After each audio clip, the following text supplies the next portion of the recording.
Paguei R$17.000 nessa Dakota V8, e quando eu vi o estado dela de perto, eu tive certeza que tinha feito a pior compra da minha vida. O motor simplesmente não existia mais. A lataria estava tomada pela ferrugem, e por dentro, parecia que tinha sido abandonada por anos. Sinceramente, isso aqui não era um carro, era sucata. Mas mesmo assim eu resolvi arriscar tudo. E o que aconteceu depois mudou completamente esse projeto. Porque essa Dakota não só voltou à vida, ela virou uma das caminhonetes mais brutas que já passaram pela oficina.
Eu paguei R$17.000 nessa Dakota V8 ano 2000.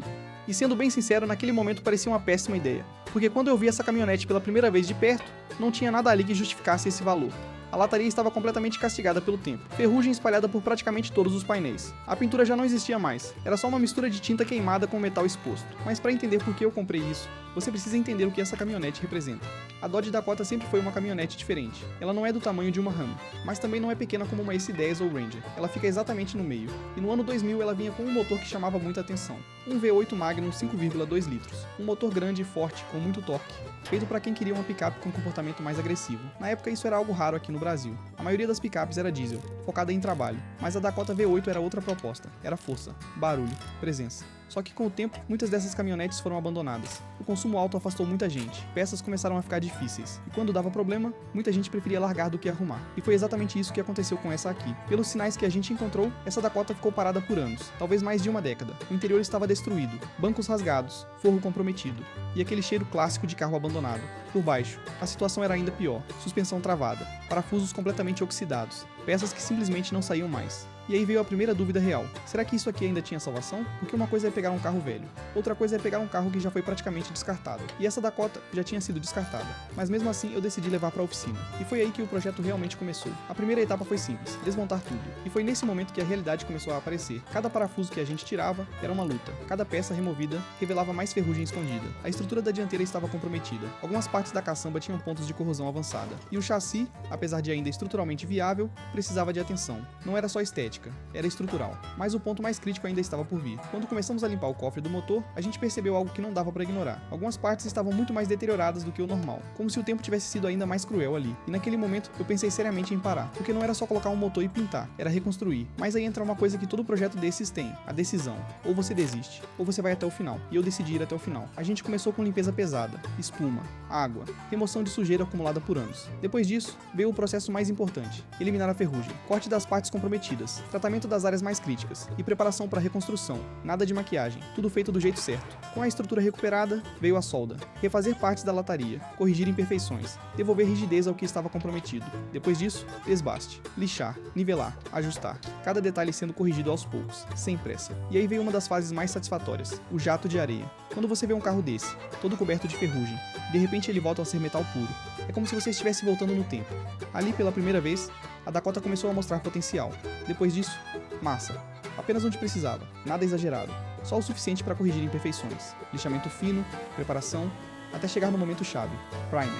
Quando o primer entrou, a caminhonete mudou completamente. Ela deixou de parecer sucata e começou a parecer projeto. Tudo uniforme, tudo pronto para receber a nova vida, e aí veio a escolha da cor, amarelo claro. Uma cor que destaca, que chama a atenção, que transforma completamente a presença do carro. Quando a tinta começou a entrar, foi aí que tudo fez sentido. Aquela Dakota que chegou sem motor, podre, abandonada, agora estava ganhando forma, brilho, identidade, presença. Mas ainda faltava uma coisa, as rodas. Porque uma caminhonete dessa não podia ficar comum. A gente escolheu rodas grandes, pneu agressivo, visual bruto, e quando montou tudo, não parecia o mesmo carro. Sabe aquela sensação de olhar e não acreditar? Foi exatamente isso.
porque essa não é mais a mesma Dakota que chegou aqui.